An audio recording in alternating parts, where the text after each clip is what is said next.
കുടുംബജീവിതം നമുക്ക് വളരെ ഇഷ്ടമാണ്. കല്യാണവും അതിനു മുമ്പുള്ള സേവ് ദ ഡേറ്റും അതിന് ശേഷമുള്ള കാര്യങ്ങളൊക്കെ വളരെ സന്തോഷമാണ്. ആദ്യത്തെ ഒന്നാമത്തെ വിവാഹ വാർഷികമൊക്കെ നമ്മൾ വളരെ ഭംഗിയായി കൊണ്ടാടും.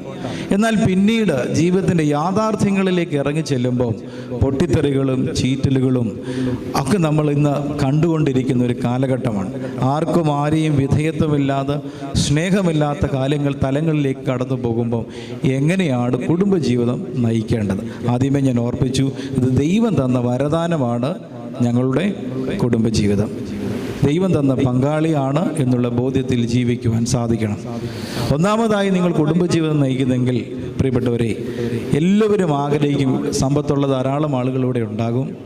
നിങ്ങളുടെ ജീവിതത്തിൽ എത്ര സമ്പത്തുണ്ടെങ്കിലും സന്തോഷം ജീവിതത്തില്ലെങ്കിൽ എന്തെങ്കിലും കാര്യം ബാങ്ക് ഡെപ്പോസിറ്റ് ഉണ്ട് എന്ന് പറഞ്ഞതിന് കാര്യമുണ്ടോ? ഇല്ല. സന്തോഷം എവിടെയെങ്കിലും പോയി വാങ്ങിക്കാൻ പറ്റുമോ?